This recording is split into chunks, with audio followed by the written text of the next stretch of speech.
వాటిలైనా నాదానికి స్తోత్రము పరములిచ్చు బొమ్మగలను పరములిచ్చు బొమ్మగలను అంటూ కట్టు నీలో కృపతో నా ప్రభువా నా యేసువా నిన్ను వీడి పొంచెందరు నా బ్రతుకే వ్యర్థమయ్యా నీవు లేని క్షణమందుగా నా ప్రభువా నా యేసువా పాపంలో మునిగి నేను శాపమునే కూర్చుకుంటే పాపంలో మునిగి నేను శాపమునే కూర్చుకుంటే పాప శాపము వాకుటకై ప్రాణమునే బలినిచ్చితివే పాప శాపము వాకుటకై ప్రాణమునే బలినిచ్చితివే నీ మహిమనే కనపరచుటను నీ మహిమనే కనపరచుటను నీ ఆత్మతో నింపునను నా ప్రభువా నా యేసువా నిన్ను వీడి పొందెదను నా బ్రతుకే వ్యర్థమయ్యా నీవు లేని క్షణమందుగా నా ప్రభువా నా యేసువా ప్రభునామానికి స్తోత్రం కలుగును గాక. చేరవచ్చినటువంటి ప్రతి ఒక్కరికి లైవ్గా చూస్తున్నటువంటి ప్రతి ఒక్కరికి ప్రభునామమున శుభములు. Praise the lord. దేవుడు నిన్ను దీవించి ఆశీర్వదించి కాపాడను గాక. ఈ మహత్తరమైన సమయం దేవుడు మనకు అనుగ్రహించినాడు. 5వ మాసం 10వ దినమున నాయనతో నేను మొదలుపెట్టుకును ఆయనను గుర్చినటువంటి సమాచారాన్ని తెలుసుకుని ఆయన వాక్యంలో ఉన్నట్టుగా తెలుసుకుని జీవించుటకును నిత్యత్వ సంబంధమైనటువంటి జీవితాన్ని కలిగినటువంటి వారిని ఈ భూమి మీద సాక్ష్యం ఇచ్చుటకు ఆయన మరణ పునరుద్ధానం గురించి నీ వంతులో నీ పనిని ముగించుటకు లేదా ప్రయాసపడుటకు దేవుడు నీకు అనుగ్రహించినటువంటి అవకాశమును సమయాన్ని సద్వినియోగం చేసుకోవాల్సిందిగా కోరుచున్నాను.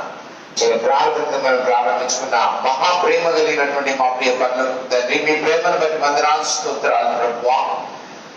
నా జీవితంలో అనుగ్రహించినటువంటి సమయాన్ని బట్టి మిమ్మల్ని స్తుతిస్తున్నాం. లేఖన భావనకు వెలుచుండగా మీ కృపా సహాయం దయచేయండి. లేఖనం నుండి సత్యంగా మాకు తెలియజేసి మిమ్మల్ని ఆరాధించటకు స్తుతించటకు మిమ్మల్ని మహిమపరచుటకు మీ కృప దయచేయండి. మీరు మాలో నుండి మేము మీ నుండి సాగిపోవడానికి అవసరమైనది సంపదను మాకు సమకూర్చి మహిమ పొందుమని వచ్చిన బిడ్డలందరినీ ఆశీర్వదించు మరియు చూసిన ప్రతి ఒక్కరికి ఒక నూతనమైనటువంటి విధానంలో మీకు సమీపస్తులై నూతన సంబంధమైనటువంటి జీవితాన్ని కలిగినటువంటి వారి మనసు మార్చుకొని ఆత్మ జీవితాన్ని వ్యాపారం చేసుకొని ముందుకు సాగునట్టును నన్ను మరొకచ్చి మీ స్వరం వినిపించమని వినగల చెవి గ్రహించగల మనసు ఉదయమనే పలకంగా రాసుకొని భూమి మీద వర్ధులకు మీ కృపలతో నీకు నడిపించమని యేసు పరిశుద్ధ నామమున అడుగుచున్నాను తండ్రి, ఆమేన్.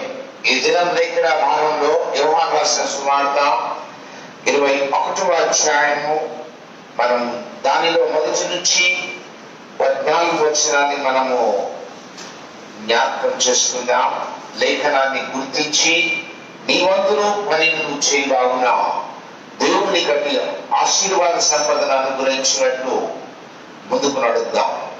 తర్వాత యేసు తిబేరియా సముద్ర తీరున శిష్యులకు మరలా తను ప్రత్యక్షపరచుకులను. ఆయన తను ప్రత్యక్షపరచుకున్న విధమేమనగా సీమోను పేతురును దిగుమానబడిన తోమాయు గలిలయలోని కానాను ఊరి వాడైన నతనయేలు జబెదయి కుమారులను ఆయన శిష్యుల్లో మరి 2 కూడి సీమోను పేతురు, నేను చేపలు పట్టబోదునని వారితో అనగా, వారు మేమును నీతో కూడా వచ్చదమనేది. వారు వెళ్లి దోణి ఎక్కిరి, కానీ ఆ రాత్రి ఏమీ పట్టలేదు. సూర్యోదయం మగుచుండగా యేసు ధరించాడు. అయితే ఆయన యేసు అని శిష్యులు గుర్తుపట్టలేదు. యేసు, పిల్లలారా, భోజనములకు మీ యొద్ద ఏమైనా ఉన్నదా అని వారిని అడగగా, లేదని వారు ఆయనతో చెప్పి, అప్పుడు ఆయన, ధోని కుడి ప్రక్కన వల వేడి, మీకు దొరకునని చెప్పారు. కనుక వారు అలాగూ వేయగా చేపలు విస్తారంగా పడినందున వల లాగలేకపోయింది. కాబట్టి యేసు ప్రేమించిన శిష్యులు ఆయన ప్రభు సుమి అని పేతురుతో చెప్పారు. ఆయన ప్రభు అని సీమోను పేతురు విని వస్త్రహీనుడై ఉన్నందున పైబట్ట వేసి సముద్రంలో దుంకారు. దరి ఇంచుమించు 200 మూరల దూరం ఉన్నందున తక్కిన శిష్యులు చేపలు గల వల లాగుచు ఆ చిన్న దోణిలో వచ్చింది. వారు దిగి దరికి రాగానే అక్కడ నిప్పులను వాటి మీద ఉంచబడిన చేపలను రొట్టెలు కనబడను. యేసు, మీరిప్పుడు పట్టిన చేపలలో కొన్ని తీసుకుని రండని వారితో చెప్పుగా, సీమోను పేతురు దోణి ఎక్కి వలను దరికి లాగారు. అది 153 గొప్ప చేపలతో నిండి ఉండెను. చేపలు అంత విస్తారంగా పడినను వల మిగలలేదు. యేసు, రండి భోజనం చేయని వారితో అనెను. ఆయన ప్రభువుని వారికి తెలిసినందున, నీవెవడవని శిష్యులలో ఎవడను ఆయనను అడుగా తెగింపలేదు. యేసు వచ్చి ఆ రొట్టెలు తీసుకుని వారికి పంచిపెట్టెను. అలాగే చేపలను కూడా పంచిపెట్టాను. యేసు మృతుల నుండి లేచిన తర్వాత శిష్యులకు ప్రత్యక్షమైనది ఇది 3వసారి. ప్రభు నామమున స్తోత్రం కలుగునుగాక. ఈ సందర్భంలో మనము ధ్యానించదగినటువంటి విషయాలు 2-3 స్పష్టంగా కనపడుతున్నాయి. ఒకటి, యేసు ప్రభుల వారు ప్రత్యక్ష పరచుకున్నకు ఏ విధానంలో ఇక్కడ కనపరచబడుచున్నదో మనం గమనిద్దాం. సీమోను పేతురు గారు ఇక యేసు ప్రభుల వారు మరణించి ఉన్నారు, ఆయన లేపబడి ఉన్నారు, అన్ని జరిగిన సంఘటన అన్నిటిని తెలిసిన తర్వాత కూడా సీమోను పేతురు గారు, నేను చేపలు పట్టబోదునని వారితో అనెను. వారి దగ్గర ఉన్నటువంటి శిష్యులతో, సహోదరులతో, యేసు ప్రభు వారి యొక్క శిష్యులతో మాట్లాడుచున్నాడు. చేయవలసినది చాలా ఉన్నది, దాన్ని గుర్తించి చేయవలసి ఉండగా దాన్ని వదిలి తిరిగి పాత స్థితికి వెళ్తున్నారు. వారు జాలరు గనుక వారి వృత్తి చేపలు పట్టడం. యేసు ప్రభుతో కలిసి ఉన్నంత వరకు యేసు ప్రభు పరిచర్యలో కొనసాగి ఉన్నారు, శిష్యరికాన్ని పొంది ఉన్నారు. శిష్యులుగా ఉన్నటువంటి వీరు ఆ శిష్యరికం నుంచి తిరిగి వెనుకకు వెళ్ళడం ప్రయత్నం చేస్తున్నారు. ఆ వెనుకకు వెళ్ళేటప్పుడు నేను చేపలు పట్టబోదునని ఎప్పుడైతే సీమోను పేతురు గారు మాట్లాడి ఉన్నారో, మిగిలిన వాడు మేమును నీతో కూడా వచ్చేద్దామనేది. సో వారు ఒక ఐక్యత కలిగి ఉండి వారు చేయబో పని విషయంలో మాట్లాడుతున్నారు. ఈ చేయబో పని దేవుడిని చేయవలసి ఉండగా ఒక సంబంధమైన దానిలో, ఈ జీవన ఆధారానికి సంబంధించిన దానిలో, ఈ జీవన వృత్తికి అవసరమైనటువంటి దాని కొరకే వారు ప్రయత్నం చేస్తున్నారు. అదే రకంగా ఈ విపత్తులో మానవులందరూ కూడా వారి వారి స్థితిగతులలో ఉండి వెనుకకు వెళ్ళడం ప్రయత్నం చేస్తారు. సో ప్రభు ప్రత్యక్షత ఇక్కడ కనపరచబడుచున్నది. ఆ ప్రత్యక్షతలో నువ్వు నిదానించి చూసినట్లయితే నిత్యతో సంబంధమైనటువంటి జీవితానికి అవసరమైనటువంటి ఆధారం ఈ భూమి మీద చేయవలసిన ఈ దేవుడు నీకు అనుగ్రహించనైనాడు. దాని కొరకు నిన్ను నీవు సిద్ధపరచుకోవాల్సిందిగా నేను మీతో మాట్లాడుచున్నాను. అయితే ఎప్పుడైతే ఈ పేతురు గారు చేపలు పట్టడం మీద ఆయనతో పాటు ఆయన దగ్గర ఉన్నటువంటి వారందరూ వెళ్ళి ఉన్నారు. చాలా విచిత్రమైన సంఘటన ఇక్కడ గమనించినాం. ఈ దోణి వెళ్ళిరి, ఎక్కిరి, కానీ ఆ రాత్రి అంతయు వారు ప్రయాసపడినారు, కానీ ఒక్క ఒక్క చేప కూడా పడలేదు. నీ జీవితంలో దేవుని యందు చేయాల్సింది చేయక వేరేది చేస్తూ ఉంటావు.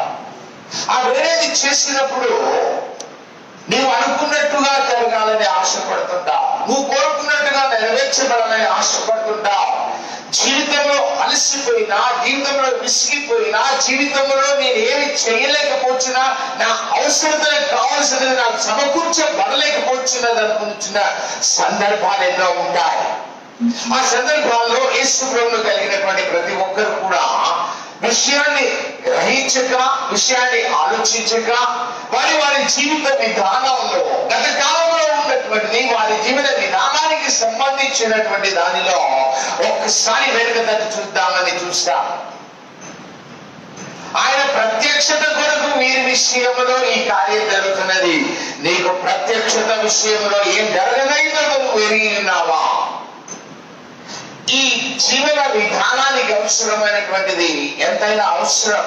మానవుడు భూమి మీద కష్టపడితేనే కానీ ఏది కూడా రాదు. కనుక ఈ శిష్యులు యేసుప్రభువును వెంబడించి యేసుప్రభువుల వారితో ఉండి నేర్చుకున్న తర్వాత వెనక భాగానికి వెళ్తున్నారు, వెనక తట్టు చూస్తున్నారు. ఆ వెనుక తట్టు చూసినప్పుడు వారు కష్టపడి ఉన్నారు రాత్రంతా. అందుకే వారి వృత్తికి సంబంధించినటువంటి ఆ వాద సంబంధమైన దానిలో జీవించుటకు వెనుకకు వెళ్ళినప్పుడు, ఆ ప్రయాసపడినప్పుడు ఆ రాత్రి వారికి ఒక్క చేప కూడా పడలేదు. సూర్యోదయ సమయం ప్రారంభమైంది. యేసు ధరిన నిలిచి ఉన్నాడు. ప్రభువైన యేసుక్రీస్తు వారి ధరిన నిలిచి ఉన్నాడు. నీ విపత్తులు, నీ ఆపదలు, నీ బాధలు, నీ కష్టములు, నీ రోగములు, నీ సంబంధమైనటువంటి జీవిత విధానాల్లో యేసు ప్రభువుల వారిని ధరిని నిలిచి ఉంటారు. కానీ మనం గుర్తుపట్టం. మన జీవిత విధానాల్లో గుర్తుపట్టవలసిన వాటిని గుర్తుపట్టక గుర్తు లేనటువంటి వాటి విషయంలో జీవిస్తూ ఉంటాం. మనం అనుకున్నది జరగాలని తలస్తూ ఉంటాం, మనం కోరుకున్నది నెరవేర్చబడాలని తలుస్తూ ఉంటాం. జీవిత విధానానికి సంబంధించిన దానికి ఎక్కువ సమయాన్ని గడిపేస్తూ ఉంటాం. అందుకే దావీదు కీర్తనలో దివారాత్రులు దానిని ధ్యానించువాడు, ధర్మశాస్త్ర సంబంధమైన ధ్యానించువాడు ధన్యుడు అని అంటున్నాడు. అసలు నువ్వు ఏ పని చేసినా నీవు ధ్యానించడానికి అవసరమైన దానికి సమయాన్ని నువ్వు ఇయ్యాలి. ఈ శిష్యులు వెనకకు వెళ్ళిపోయినా, రాత్రంతా కష్టపడ్డారు కానీ ఏం దొరకలేదు. ప్రభువైన యేసుక్రీస్తుల వారు ధరిన నిలిచి వారితో మాట్లాడుతున్నారు. మీరు గమనించవలసింది ఇక్కడ ఒకటి ఉంది. పిల్లలారా, భోజనమునకు మీ యొద్ద ఏమైనా ఉన్నదా? భోజనమునకు మీ యొద్ద ఏమైనా ఉన్నదా? సో వారి ప్రయాసాన్ని ప్రభువైన యేసుక్రీస్తు వారు చూచినా, వారు చూచి నా సంగతిని మీరు గ్రహించలేదు, వారికి తెలియదు. కానీ యేసు ప్రభువు వారు వారిని అడుగుతున్నా, మీ దగ్గర ఏమైనా ఉన్నదా? ఏమైనా ఉన్నదా? ఈ మాట నిన్ను ప్రభువు వారు నిన్ను అడుగుతున్నప్పుడు ఈ ప్రభువుల వారు మాట్లాడినటువంటి దానికి సమాధానం ఏముంది? శిష్యులైతే వారు చెప్పుచున్నటువంటిది లేదని వారు ఆయనతో చెప్పినా, నువ్వే చెప్తున్నావు. నీ ఆపదలో, నీ కష్టంలో, నీ నష్టంలో, నీ ఇరుకులో, నీ ఇబ్బందిలో, నీ బాధకరమైనటువంటి జీవితంలో, నీ జీవన విధానానికి అవసరమైనటువంటిది నీకు దొరకనప్పుడు నీ ధరిన నిలిచి నిన్ను అడిగినప్పుడు నువ్వేం చెప్తున్నావు? లేదు ఎందుకు అడుగుతున్నాడనే కోపం నీకు రావచ్చు.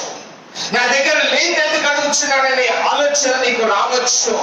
శిష్యులు వారు రాత్రంతా ప్రయాసపడి ఉన్నారు. వారి జీవన విధానానికి అవసరమైనటువంటి జీవనాధారానికి అవసరమైన దాన్ని సంపాదించుకుని వెళ్ళి ఆ సంపాదనలో ఏది వారి దగ్గరికి రాలేకపోయింది. ఆ రాలేని సమయంలో ప్రభువైన యేసుక్రీస్తు వారు వారిని అడిగినప్పుడు వారు యథార్థంగా చెప్తున్నారు. లేదని వారితో యేసు ప్రభువు వారితో చెప్పినట్టుగా మనం ఈ దగ్గర భాగంలో చూస్తున్నాం. గుర్తు గుర్తించిన ప్రభువైన యేసుక్రీస్తు నిన్ను ప్రశ్నించకుండా ఏది నీకు అనుగ్రహించడని ఈ లేఖన భాగంలో నువ్వు గుర్తించావు, నువ్వు గ్రహించావా, నువ్వు ధ్యానించాలా. ఇక్కడ జ్ఞానాన్ని కలిగి ఉండి నువ్వు వివేచనతో ఆయన సన్నిధిలో ఎదుర్కొంటకు సిద్ధపడి ఉండాలి. నువ్వు ప్రయాసపడినావు కానీ ఫలితం లేకపోయింది. నువ్వు వెనక తట్టు చూచినావు, ప్రయాసపడ్డామని వెలిగినావు, ప్రయాసపడ్డావు కానీ నీకు దొరకలేదు. ఈ జీవన విధానంలో ఎన్నో సంవత్సరాలు ఎదురు చూస్తుండవచ్చు. ఏదో ఒక ఉద్యోగానికో, ఏదో ఒక పనికో, లేకపోతే పనిని వదిలి దేవుని దగ్గరకు వస్తే దేవుడు నాకేమి ఇచ్చి ఉన్నాడు అనేటువంటి ఆలోచనలు కలిగి ఉండవచ్చు. ఆ సందర్భంలో ఆత్మరూపిగా ఆయన నీ దగ్గర ధైర్యంగా నిలిచి నిన్ను అడిగినప్పుడు నువ్వే సమాధానం చెప్తున్నావు. సమాధానం చెప్పుడే కూడా సిద్ధపడి ఉండాలి. సో శిష్యులైతే ఆయనను గుర్తించలేదు, నువ్వు కూడా నీ జీవిత విధానంలో ఆయనను గుర్తించకపోవచ్చు.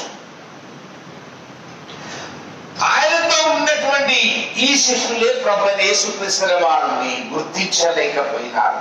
మారు రూపంలో ఉన్నటువంటి ప్రభువైన యేసుక్రీస్తు అనగా అదృశ్య రూపం, దృశ్య రూపం,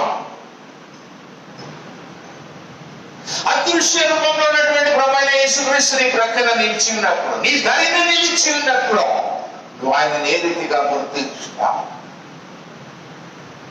అదృశ్యమైనటువంటి ప్రభుడు దృశ్య ప్రపంచంలో నీ కనులకు కనబడు నిమిత్తమైనటువంటి విధానంలో ప్రత్యక్షత. ఆ ప్రత్యక్షత కొరకైనటువంటి దానిలో వారు లేదని చెప్పినప్పుడు ప్రభువైన యేసుక్రీస్తు వారు తోనే కుడి ప్రక్కన వల వేయుడి, కుడి ప్రక్కన వల వేయుడి. వారి వృత్తి చేస్తున్నటువంటి దానిలో వారికి ఆ వృత్తి వలన వారికి సంతోషాన్ని ఆయన ప్రత్యక్షతను కనపరచాలనుకున్నాడు.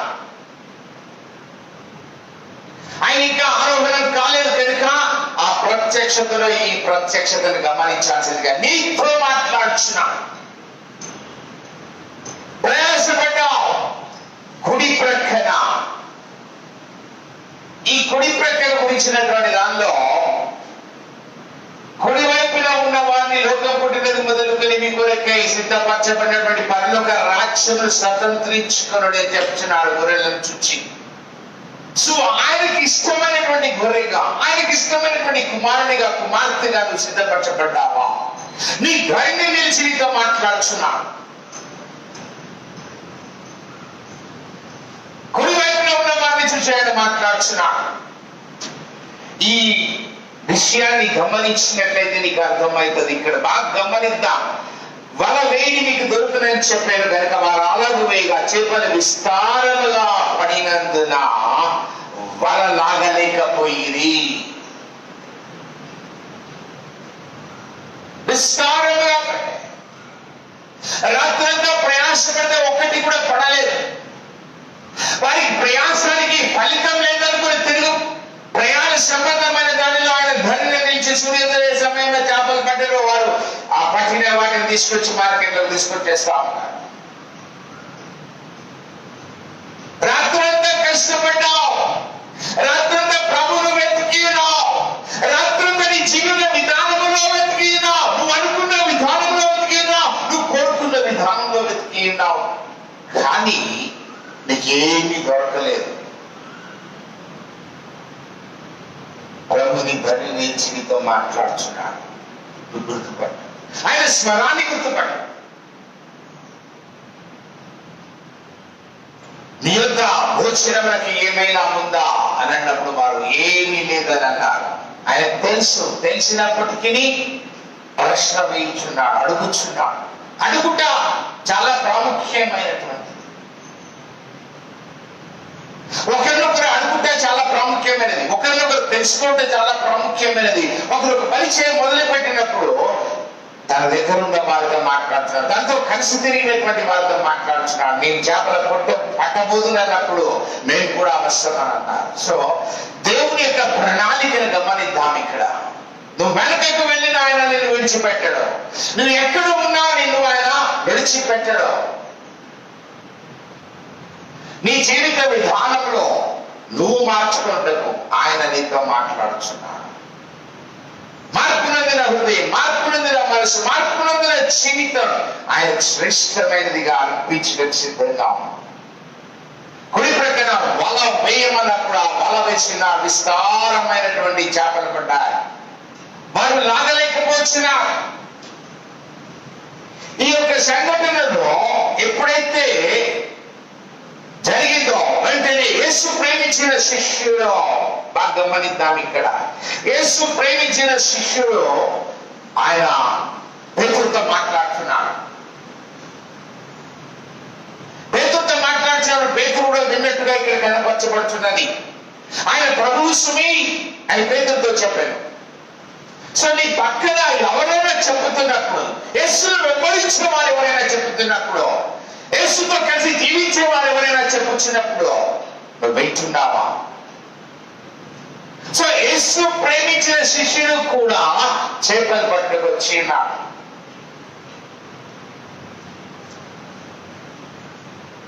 ఆ యొక్క ధ్వనిలో ఉన్నాడు.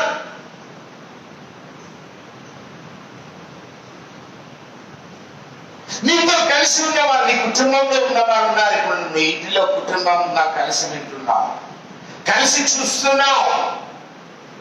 నాకెవరు లేరు, నాకేం సహాయం లేదు, నాకు నేను కష్టపడుతున్నా, నాకు ఏంటిది రేపటి దినం ఏంటిది, రేపు గతి ఏంటిది, రేపటి భవిష్యత్తు ఏంటిది, గతించిన కాలంలో నేనేం చేయలేకపోయినాను నువ్వు అనుకుంటుండవచ్చు. కానీ ప్రభు నీ దగ్గర ధరిని నిలిచి నీతో మాట్లాడుతున్నాడు. ఆయన మాట్లాడించినప్పుడు ఆయన చేసిన కార్యాన్ని గుర్తించినటువంటి యేసు ప్రేమించిన శిష్యుడు తన తోటి సహోదరులతో మాట్లాడుతున్నట్టుగా కనపడుతున్నది ఇక్కడ. ఆయన ప్రభు సుమి అని పేతురుతో మాట్లాడాడు. వెంటనే పేతురు గారు ఆ యొక్క యేసు ప్రేమించిన శిష్యుడు యోహాను గారు చెప్పినటువంటి మాటలను విని పైవస్త్రములైనందున ఆయన సముద్రములో దుమికి ఉన్నాడు. ఆయన వస్త్రహీనుడైనందున సముద్రములో దొరికినట్టుగా, పైబట్ట వేసి సముద్రంలో దొరికినట్టుగా మనం చూస్తున్నాం. ధరించుచు 200 మూరలో, 200 అంటే 200 మూరలు అనగా 100 గజాలు. 100 గజాలు అనగా 300 ఫీట్లు. అంటే సముద్రముకు 300 ఫీట్ల దూరంలో ఉన్నటువంటి వారితో ప్రభువైన యేసుక్రీస్తు మాట్లాడుతున్నాడు. ఆ యొక్క గాలి ధ్వని లేదా నిశ్శబ్దమైనటువంటి ఆ సమయంలో, ఉదయ కాలంలో నిమ్మలిచ్చిన సమయంలో ఆయన మాట్లాడుతున్నాడు.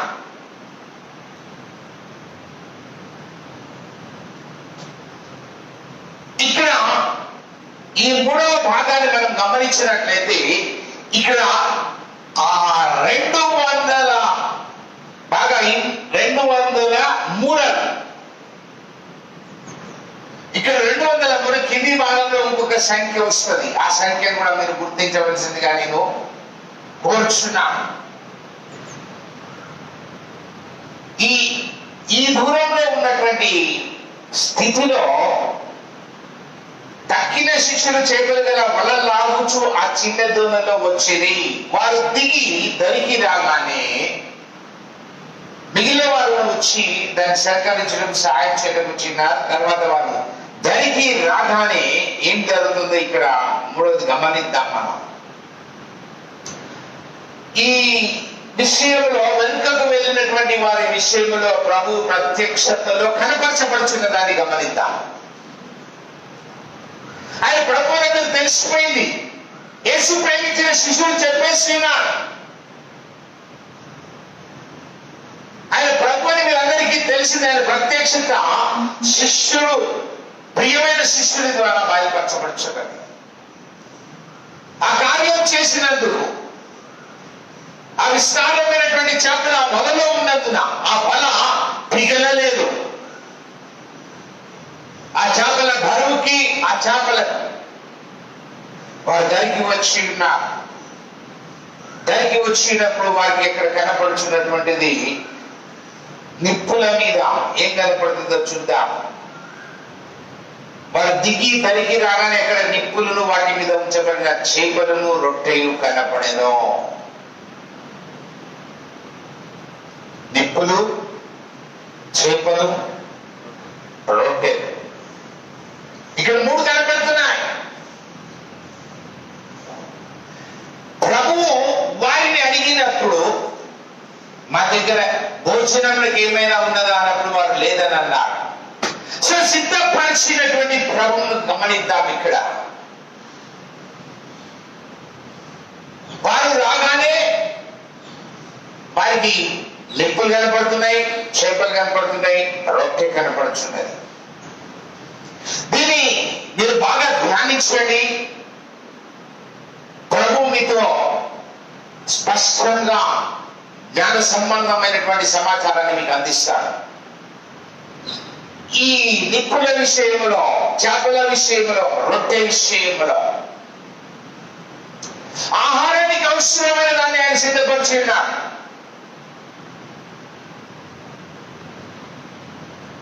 వారి అవసరం గుర్తించి వారికి లోకంలోకి వెళ్ళినప్పటికీ ప్రభు వారి అవసరం తీర్చి ఉన్నాడు. అక్కడ ఆయన వారి యొక్క నీటిని, వారికి అవసరత ఏదైతుందో దాన్ని అక్కడ నింపినట్టుగా మనం చూస్తున్నాం. వారు కోరుకున్నది వారికి ఇచ్చి ఉన్నాడు. వారి ప్రయాసపడితే రాత్రి ఎంత దొరికింది, ఉదయకాలంలో కుడి ప్రక్కన వనవేగా అది దొరికినట్టుగా మనం చూస్తున్నాం. లేఖనాలను సత్యానికి అనేకమైన ఉన్నాయి. మీరు దీన్ని వెనుకకు వెళ్ళి చూడండి, కావలిస్తే వెతకండి, దొరుకుతాయి మీకు. ప్రభు మీ ధైర్యం ఉన్నాడు. ఆయన మారు రూపంలో ఉన్నదానే నువ్వు, అదృశ్య రూపంలో ఉన్నదానే నువ్వు గుర్తించు.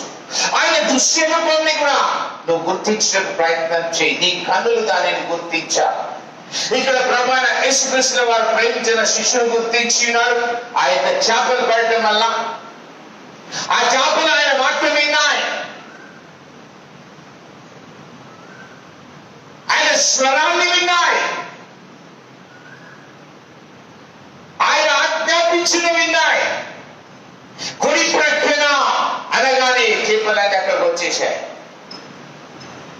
ద ప్లాన్ ఆఫ్ గాడ్, దేవుని యొక్క ప్రణాళిక, దేవుని యొక్క ఉద్దేశం, దేవుని యొక్క చిత్తం తను ప్రత్యక్షపరచుకొని వారి అవసరం తీర్చాలి. The need of the people, ఇక్కడ ప్రజలకు అవసరమైనటువంటిది. ఈ మహా విపత్కరమైనటువంటి ఈ జీవిత విధానంలో, ఈ విపత్తులో, ఈ సందర్భంలో, ఈ సందర్భానుసారమైనటువంటి దాన్ని దేవుడు నీకు అనుగ్రహించడానికి ఇష్టపడుతున్నాడు. అయితే శరీర సంబంధమైనదా, ఆత్మ సంబంధమైనదా? ఆత్మీయ ఆహారము, శరీరాహారం. ఈ లోకంలో జీవితానికి అవసరమైనటువంటి జీవనాధార సంబంధమైన సంపదను కూడా దేవుడు నీకు అనుగ్రహించడానికి ఇష్టపడ్డాడు. తదుపరి వారితో మాట్లాడుతున్నటువంటి మాటలు మనం గమనిద్దాం. యేసు మీరు ఇప్పుడు పట్టిన చేపలలో బాగా గమనించండి. పట్టిన చేపలలో కొన్ని తీసుకుని రండి వారితో చెప్పగా. ఆయన నిప్పు తయారు చేసి ఉన్నాడు. చేపల నిప్పుల మీద ఉన్నాయి, పక్కన రొట్టె ఉన్నది. ఇవి ఉన్న తర్వాత కూడా వారు పట్టినటువంటి చేపలను గమనించాం. ఇక్కడ ఆ వలలో పడినటువంటి చేపలను మీరు పట్టిన వాటి నుంచి కొన్ని తీసుకొని రండి అని వారితో చెప్పగా, సింహను పేతురు ధోని ఎక్కి వలను ధరికి లాగి అది 153 గొప్ప చేపలతో నిండి ఉన్నదిగా మనకు తెలియజేస్తున్నాడు. 200 మూరల దూరము అనగా 200 మూరలు. ఈ 200 మూరలలో మనము క్యాలిక్యులేషన్ చేసినట్లయితే 100 గజాలు. 2 మూరలు 1 గజం కింద మనకు తెలియదు. అనగా 3 ఫీట్ వరకు.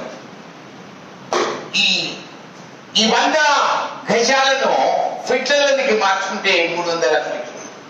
3 అనేటటువంటిది కనపడుతున్నది ఇక్కడ. 153 చేపలు అనగా ఆ 153 చేపలను, విస్తారమైన చేపలు, చాలా బలంగా ఉన్నాయి. 5 + 1 + 5 + 3 1 5 6 3 9 9. నిప్పు చేపలు బట్టి 3. గతంలో మనం చూసినట్లయితే 5 రొట్టెలు 2 చేపలు, 5 + 2 7, అవి 5,000 మందికి పంచినట్టుగా మనం చూస్తున్నాం. రెండోసారి 7 రొట్టెలు కొన్ని చేపలు, కొన్ని చిన్న చేపలు అని అన్నాడు. 7 అనే సంబంధమైనటువంటిది సంఖ్య. న్యూమరికల్ ఆర్డర్ కూడా మనం గమనించినట్లయితే దేవుని యొక్క చిత్తాన్ని ఎరిగినటువంటి వారిగా నడవాలని కోరుచున్నాను. విస్తారమైనటువంటి వారిని పట్టుటగా ఆయన పిలుస్తున్నాడు. నేను మిమ్మల్ని మనుషులను బట్టి జాలరులుగా చేసిందని చెప్పినాడు. మళ్ళీ వారి యొక్క జాలరి సంబంధమైనటువంటి వృత్తికి సంబంధించినటువంటిది చేపలను వదిలి మనుషులను పట్టుటకు ఈ శిష్యులను నియమించి ఉన్నారు. అంటే విస్తారమైనటువంటి వారు పరలోక రాజ్యంలో చాలా స్థలం ఉంది కనుక విస్తారముగా జనులను రక్షించుటకు ఆయన నీ ధైర్యం నేను పిలుస్తున్నాను. నీ కొరకు సిద్ధపరిచిన వాటిని ఇస్తున్నాడు, నువ్వు సిద్ధం చేస్తున్న వాటిని కూడా తీసుకొని రమ్మంటున్నాను.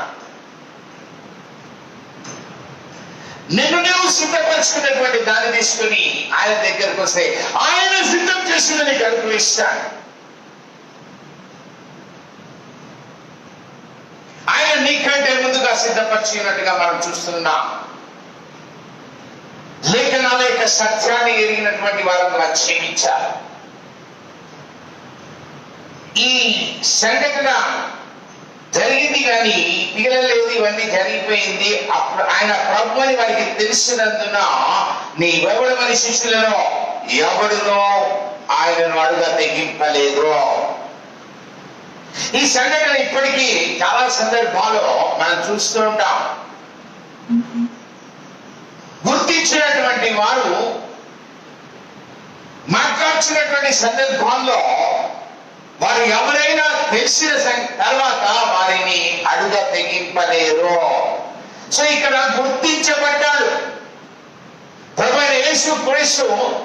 అదృశ్య రూపంలోనే ఒక క్రియ చేయటం వలన, ఒక కార్యము చేయటం వలన గుర్తించబడ్డాడు. అంటే గుర్తించు వారు ఉంటే కూడా చాలా అవసరం. ప్రభుత్వం ఉన్నటువంటి వారు ఆయనను గుర్తించారు.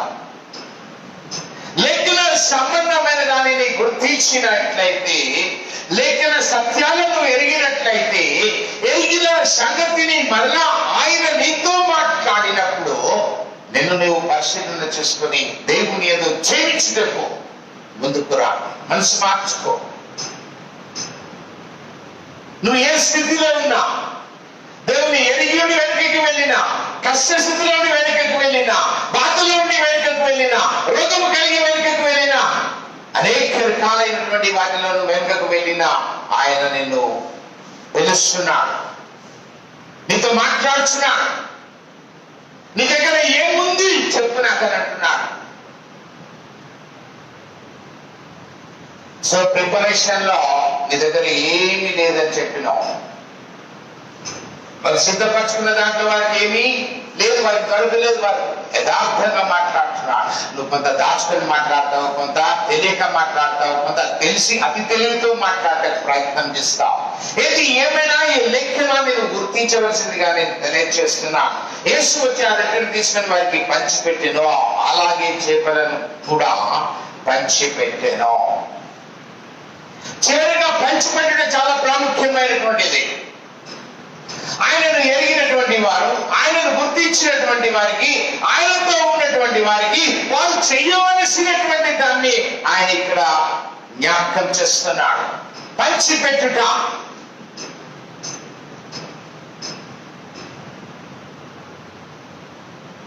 నీ జీవితంలో ప్రభువును గుర్తించినావా? ప్రభు చేత గుర్తించబడ్డావా? గుర్తించబడితే గుర్తించితే ఆయన నిన్ను అడిగినప్పుడు నీ దగ్గర ఉన్నది యథార్థంగా చెప్పు. వారి దగ్గర ఏమి లేదని చెప్పినా నీ దగ్గర ఉండి లేదని చెప్పావు, జాగ్రత్త. లేక ఉన్నదని చెప్పావు, నువ్వు మోసం చేసుకుంటావు. కొంతమంది దగ్గర లేకపోయినా నా దగ్గర ఉన్నది అని చెప్తారు. ఇక్కడ స్పష్టంగా మాట్లాడటం దేవుడు నీతో మాట్లాడి తెలియచేస్తున్నాడు. ఆయన ప్రత్యక్షత శిష్యులకు, యేసు మృతులను లేచిన తర్వాత శిష్యులకు ప్రత్యక్షమైనది ఇది మూడవసారి. బాగా గమనిద్దాం. 2 సార్లు శిష్యులకు ప్రత్యక్షమైన వారు ఎక్కడికి వెళ్ళిపోయినారు? వెనుకకు వెళ్ళిపోయినారు. యేసు ప్రభువును చూసి కూడా వెనుకకు వెళ్ళిపోయినారు.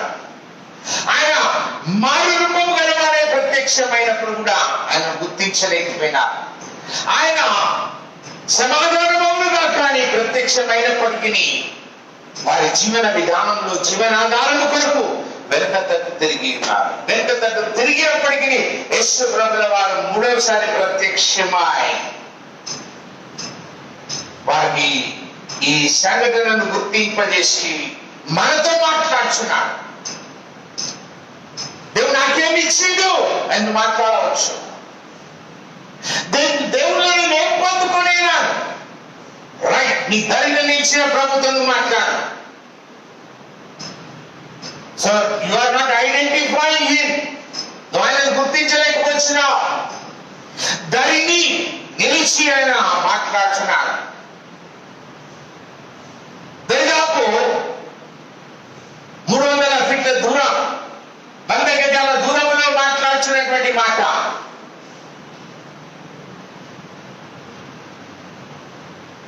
మనం మాట్లాడితే ఇప్పుడు నీ మైక్ పెట్టుకొని మాట్లాడవలసి వస్తున్నది. లేదంటే స్వరం తగ్గిపోవటం వల్ల, లేదంటే శక్తి కాదు. ప్రభువుని ధరిని నిలిచితో మాట్లాడుతున్నాడు. ఆయనను గుర్తించి నిన్ను మార్చుకొని విశ్వాస సంబంధమైనటువంటి జీవితం, జ్ఞాన సంబంధమైన జీవితం. ప్రభు నీకు ఎన్నిసార్లు కనపడిన వెంకటకు తిరుగుతావు. ధైర్యం నుంచి మాట్లాడినప్పుడు అది ఎవరితో స్వరం అనుకుంటావు? నీ స్నేహితుని స్వరం వరే మాట్లాడినాడు, నీ ఇంట్లో వారి స్వరం వరే మాట్లాడినాడు, లేదా నీ తల్లిదండ్రుల స్వరం వరే మాట్లాడినాడు, నీ తమ్ముడుల స్వరం వరే మాట్లాడినాడు. ఎవరితో ఎరకంగా మాట్లాడినటువంటి సందర్భాల్లో ఆ స్వరముతో నీతో మాట్లాడితే నువ్వు ఆయనను గుర్తించి ఉన్నావా?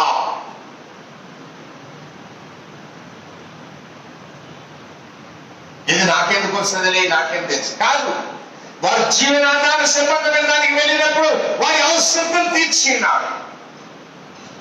ప్రభు వారితో మాట్లాడినటువంటి మాటలు మనం ధ్యానం చేసుకుంటున్నాం, గుర్తించుతున్నాం. ఈ దినం దేవునితో మాట్లాడుతున్నాం, ధైర్యం నుండి మాట్లాడుతున్నాడు, ప్రత్యక్షంగా మాట్లాడుతున్నాడు, వాక్యం అని మాట్లాడుతున్నాడు, సత్యం అని మాట్లాడుతున్నాడు. ప్రతిష్ఠ చేయించినటువంటి ఈ యొక్క వాక్యం ద్వారా మాట్లాడుతున్నాడు. వాక్యమైన దేవునితో నువ్వు ఏం వింటున్నావు, ఏం మాట్లాడటకు సిద్ధంగా ఉన్నావు, ఏం వెతుకుటకు సిద్ధంగా ఉన్నావు. వెతికిన రాత్రంతా దొరకలేదు, ప్రయాసపడి ఉన్నారు, దొరకలేదు.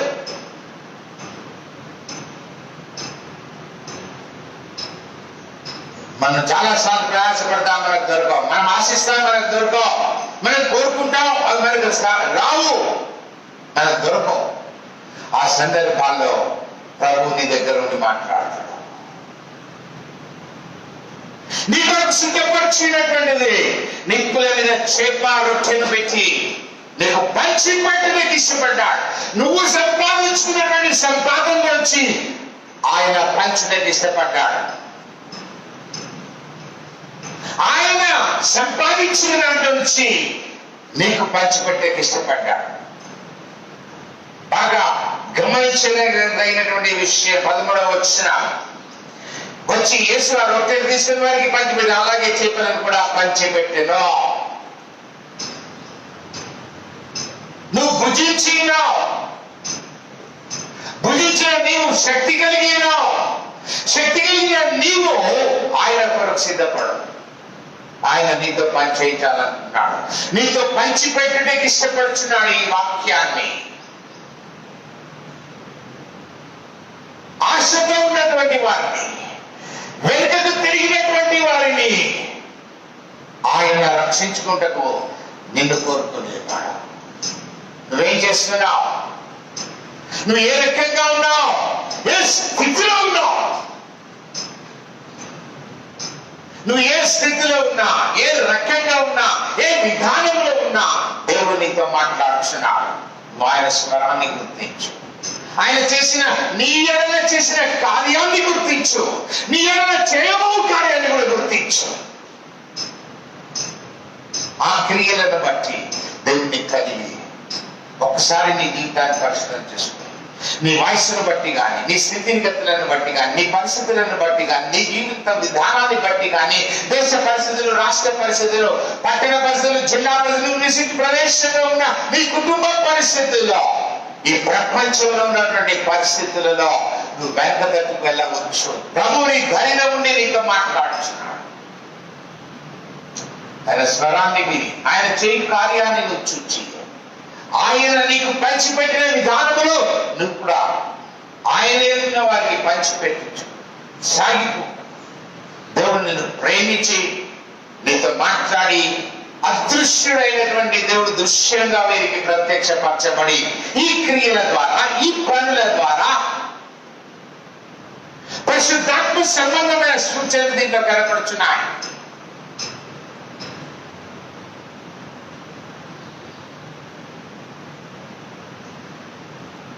నిప్పు ఆత్మకు సంబంధించినదిగా, ఇంకా సత్య సంబంధమైన చేపల గురించి, రొట్టెల గురించి నీకు గతంలో విని ఉన్నావు. గతంలో అనగా బైబిల్లో నీకు తెలుసు. వాటన్నిటిని నువ్వు ధ్యానించి జ్ఞానము కలిగి నడుచుకుని ఆయనకి ఇష్టమైన జీవితం జీవిస్తూ ఆయన ప్రత్యక్షతలో నీ ఎడల జరిగింపదగినటువంటి కార్యం కొరకై నీవు పంచిపెట్టినట్టు దేవుడు నిన్ను దేని కొరకే సిద్ధపరిచున్నాడు. దాని యందు నీవు జీవించి ఆయన పంచిపెట్టి నువ్వు తీసుకుని నువ్వు కూడా పంచిపెట్టి ఆయన రాకడ వరకు నీ వంతుల పని చేస్తూ సాగిపోయినట్లు ఆయన కృపలతో నింపి నిన్ను నడిపింప చేయునుగాక. దేవుడు మిమ్మల్ని దీవించి ఆశీర్వదించి కాపాడునుగాక. చిన్న ప్రార్థన చేసుకుందాం. మహాప్రేమ కలిగినటువంటి మా ప్రియ పరులకు తండ్రి, లేఖనంలో ఉన్నటువంటి సత్యాన్ని నాతో మాతో మాట్లాడినందుకు వందనాలు, స్తోత్రాలు. బిడ్డలు విని ఉన్నారు, అని దీవించి ఆశీర్వదించండి. వారితో మీరు మాట్లాడి ఉన్నారు. వారు ఏ స్థితిలో ఉన్నారో వారి అవసరం మీరు తీర్చి, మీరు సిద్ధపరిచిన దాన్ని మీరు వారికి అనుగ్రహించి పంచిపెట్టిన నిమిత్తమైనటువంటి ప్రణాళికలో ప్రతి ఒక్కరిని నుంచి ముందుకు నడిపింప చేయమని, శక్తి కలిగినటువంటి నామంలో కార్యం కలిగించమని ప్రతి ఒక్కరిని పేరు పేరు వరుసలు దీవించారు. ఎవరైతే వినిచున్నారో, ఎవరైతే వినబోచున్నారో, ఎవరైతే విని స్వీకరించబోచున్నారో, ఎవరైతే వెనుక తట్టు తిరిగి ఉన్నారో వారిని ఒకసారి జ్ఞాపకం చేసుకుంటున్నా. బ్రహ్మ కనికరించండి నాయన.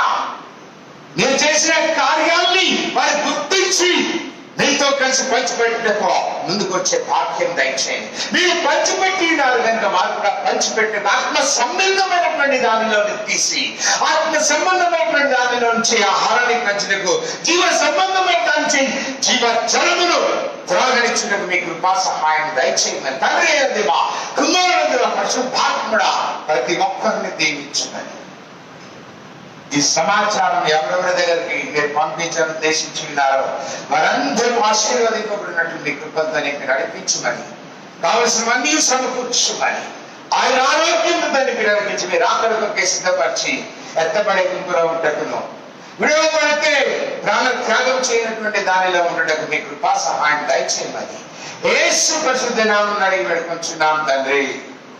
ఆమేన్. తండ్రి అయిన దేవుని ప్రేమ, ఆయన కుమారుడు యేసుక్రీస్తు కృప, పరిశుద్ధాత్మిక అన్ని సాంసాంతి ప్రేలప్పుడు సదా మీకు మీ కుటుంబంలో కూడిన వారికి తోడైంది, కాపాడి సంరక్షించి సమృద్ధి అయిన దీవెనతో నిత్యత్వంలో ప్రవేశింపచేయునుగాక. ఆమేన్.